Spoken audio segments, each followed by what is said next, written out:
il y a aussi sur l'Europe à faire en sorte que, face à ce gouvernement, s'exprime une autre approche que celle qui est en train de développer Nicolas Sarkozy. Je ne reviens pas sur le pas de deux sur la Turquie et la remise en cause de ce qui avait pu être compris par un certain nombre de ses électeurs comme un engagement.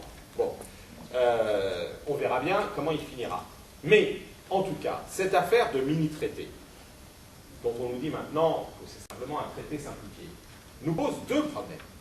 Le premier, c'est que la question reste entière de savoir quel sera le contenu de ce traité, qu'il soit mini, simplifié, etc. Nous avons pris acte du rejet du projet de constitution européenne, donc nous ne demandons pas qu'on représente forcément un traité qui s'appelle la nouvelle constitution pour l'Europe. Je crois d'ailleurs que ça ne serait pas une bonne idée.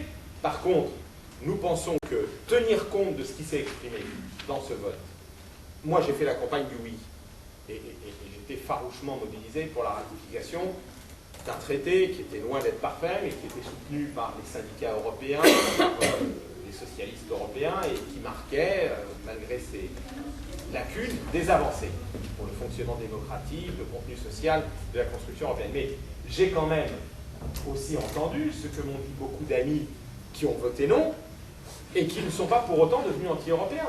C'est le désaccord qu'on ait eu sur ce qui convenait de faire le 29 mai, qui ont voté non parce qu'il y a un certain nombre de dérives de la construction de l'Europe, en matière de services publics, en matière de contenu social, en matière de budget, en matière de moyens pour les projets communs, qui n'étaient pas au rendez-vous.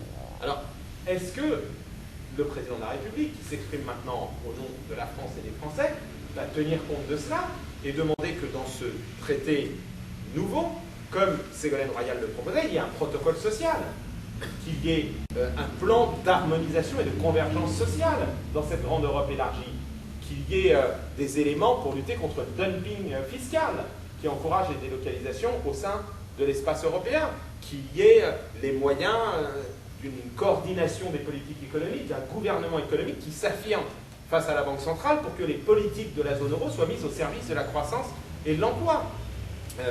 Qu'il y ait des projets industriels communs en Europe. Est-ce que cela sera inclus dans ce traité, ou est-ce qu'il s'agit d'un mini-traité pour simplement faire fonctionner le marché intérieur et continuer l'Europe de la libéralisation de tout et de n'importe quoi? Par exemple, en ce moment même, est en débat, et nous sommes au cœur de cela au Parlement européen, une nouvelle étape de libéralisation du secteur postal, une nouvelle directive de mise en concurrence des postes avec des opérateurs privés. Quelle est la position du gouvernement?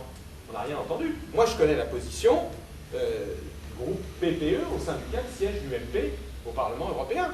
C'est effectivement d'aller jusqu'au bout de cette libéralisation de la poste, de cette mise en concurrence qui va mettre en cause le financement du service public.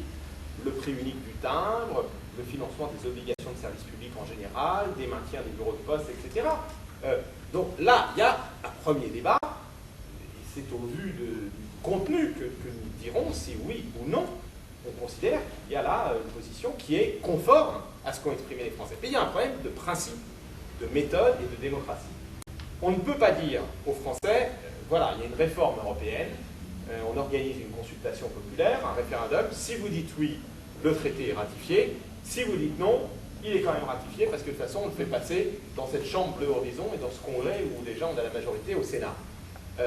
On veut faire ou ne pas faire un référendum sur un traité européen. On ne l'a pas fait pour Nice, on ne l'a pas fait pour Amsterdam, on a considéré que c'était des aménagements techniques et que le Parlement pouvait prendre sa responsabilité. On l'a fait pour l'euro, pour Maastricht. Si ça avait été non, ça aurait été non. Si les Français avaient dit non à ce choix historique fondamental qui était de renoncer à la monnaie nationale, mettre en partage une monnaie européenne, de partager notre souveraineté sur ce point, eh bien, si on voulait revenir sur ce non, il fallait obtenir un oui des Français. Là, on les consulte sur une réforme qui est liée à l'élargissement, à de nouvelles perspectives en principe de politique étrangère, etc. Ils disent non et on ne les reconsulte pas. Je crois que faire l'Europe sans les citoyens, sans les peuples, c'est s'apprêter à des lendemains douloureux pour la construction européenne. Parce que les peuples finissent toujours par se venger. Ils voteront non à un autre moment sur une autre étape de la construction européenne, sur un élargissement, sur une autre décision. Et donc je crois que ça, c'est la pire des méthodes pour l'Europe et pour faire face à la crise qu'elle traverse, qui est d'abord une crise de confiance, une crise d'adhésion au projet européen, une interrogation sur le sens même de la construction européenne. Est-ce qu'elle est toujours ce projet politique? Car elle a toujours été un projet politique.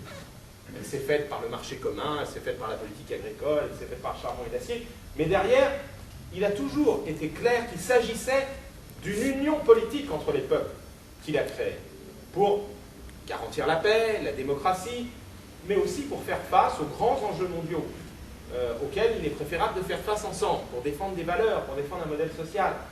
Si aujourd'hui on croit qu'on peut continuer à avancer sans l'adhésion des peuples, sans le soutien des peuples, il y aura des réactions populistes, il y aura des replis nationalistes, il y aura des blocages.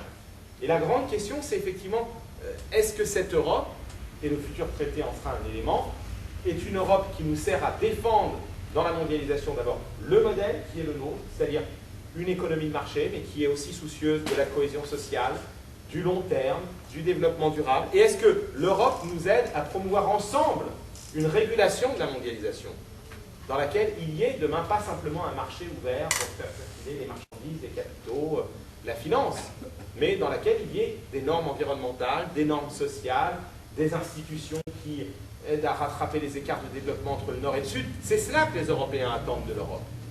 Et puis qu'ils puissent peser sur les grands enjeux de la paix, parce que malgré tout, quand on voit le Liban, le Proche-Orient, l'Iran, est-ce qu'on doit laisser les États-Unis, qui par exemple aujourd'hui relancent de fait la course aux armements dans une espèce de jeu très pervers avec Poutine, eux voulant déployer leurs missiles antimissiles pour asseoir encore leur influence politique, et puis s'il y a leurs intérêts propres, industriels, militaires, en Europe de l'Est, et Poutine en profitant à certains égards pour justifier de redéployer à nouveau un arsenal militaire aux frontières de l'Europe. Est-ce qu'on n'a pas besoin de renforcer l'unité politique européenne? Et est-ce que pour faire cela, on croit qu'on peut le faire sans les peuples, sans leur adhésion, sans qu'ils confient un mandat au gouvernement pour aller plus loin dans demain des partages de souveraineté qui permettraient d'avoir une vraie politique étrangère commune, une vraie politique de défense commune, une personnalité juridique et un ministre des Affaires étrangères qui parle au nom de l'Europe sur ces grands dossiers? Mais tout cela, on ne le fait pas dans le dos des peuples. Ce qu'on peut faire dans le dos des peuples, c'est peut-être un grand marché. Mais ce grand marché finira par tourner les peuples contre l'Europe. Et cela, c'est un grand risque que courrait l'Europe. Alors, voilà, pour tout cela, il faut demain qu'il y ait une voix forte de la gauche à l'Assemblée nationale. Une voix indépendante, une voix ancrée dans nos valeurs, et en même temps tournée vers l'avenir, vers les vraies réponses qu'il faut apporter aux défis auxquels est confronté notre pays, sur le plan interne et sur le plan de son rôle en Europe et dans le monde. Pour toutes ces raisons, nous allons continuer à nous battre, à nous mobiliser, à appeler celles et ceux qui ont voté le 6 mai à retourner voter le 10 et le 17 juin, et en particulier ici dans cette circonscription, pour Laurence Girard et pour Romain Lévy. Je vous remercie.